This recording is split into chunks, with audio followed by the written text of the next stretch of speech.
Moving to a big kid bed is such an amazing milestone, both for your child and for you. It's really this big difference of like, oh my goodness, my child is growing up. And I have to admit, it was a little bit sad for me each and every time my children moved from a crib into a big kid toddler bed. So let's talk about it because it also can bring a lot of sleep issues when your child is used to having this safe, comfortable little space that they really couldn't get out of to now moving to having so much freedom. It brings about a lot of feelings for a lot of families because your child can now just get up and go whenever they want.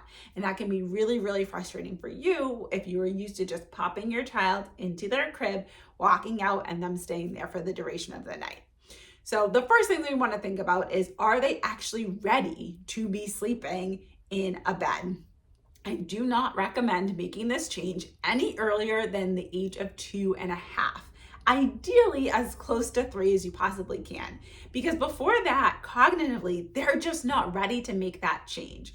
It's really hard for them to understand that invisible boundary that a bed brings, that just because I can get out of this bed doesn't mean that I necessarily should be getting out of this bed.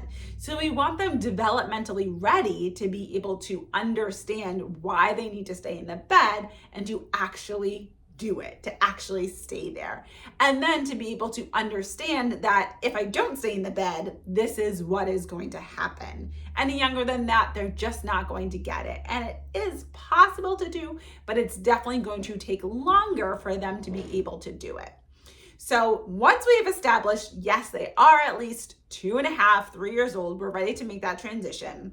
We're going to at first have them be part of that transition. So while you are taking down the crib, while you're putting up the big kid bed, you want them involved.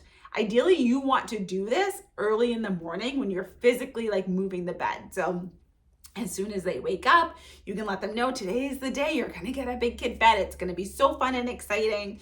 So you're going to take down the crib, have them there with their fake tools. Every single time that we did this for our children, we had them there included. They were having their fake tools, helping us take down the crib, helping like watching us as we were moving it out. So it was very big and symbolic of like, this is a big change, but we want you here. Have them pick out the pillows, bring them to the store with you when you buy the new sheets and you buy the new comforter. We had to order ours online. So I sat with my daughter and I looked at a bunch of different comforter sets and she got to pick out this one that she loved. So we really had her involved in the process. When it came in the mail, I put her name on it. So I said, oh my goodness, you have mail. She got to open it. She was so excited and really felt like she was part of this change. But the biggest thing is they are part of the change of making the bed.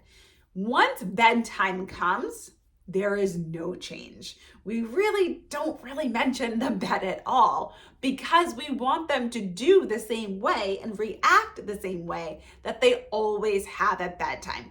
If we're making a really big deal of it at bedtime, then it could be like oh wait, yeah, this is new, this is big, this is really different. I'm not really sure what to do in this situation. We want to keep it as status quo as possible. We do the exact same bedtime routine at the exact same time. We sing the same songs, we read the same books, we put on the same pajamas, we do all of the things that you typically would do, except instead of tucking them into a crib, you're tucking them into the bed. You're doing the same things, you're standing in the same place, all that good stuff. So nothing really about bedtime has changed. If they do mention it, have something ready, a phrase that's going to really explain to them like, yes, I hear you. I am here for you, but it's also time to sleep. We don't want something that's going to get into a full conversation and then delay the bedtime. We want something that acknowledges, yes, I hear that you're speaking to me and I'm going to respond to you, but also it's time to sleep. So go to bed. So for us, I always say, I hear you and I'd love to hear more in the morning. Now it's time to sleep. So it validates them. I'm not ignoring them, but I'm also letting them know this is not really the time to be telling me. Here is the opportunity to tell me. So that just really helps them get to know, okay, I can tell them this, but this is not the time to do it. Now is the time to sleep. So again, everything else stays the same. One difference that you may notice when you move your child to a bed is around the age of 3, children do start to display a fear of the dark. That's when imagination sets in a little bit more. So as you're turning the lights off and they have just more visibility in their room, where before in the crib they may not have had it, they may notice some things that look a little bit different or look a little bit scarier than before. So we really want to listen, to validate, and then to look and see, is there something that when the lights are off, it looks a little bit different or a little bit scary? That pile of clothes on the chair could easily look like a monster. That open closet door easily could look like something is in there. So we really want to like kind of take a view from their vantage point and see what's going on. You could also have a nightlight at this stage. For my daughter, we used a flashlight for a little bit, and then I got her a new lamp that she's really excited about. So now she uses the lamp. It's a very small amount of yellow light that you can get yellow light bulbs or red light bulbs that are really conducive to sleep.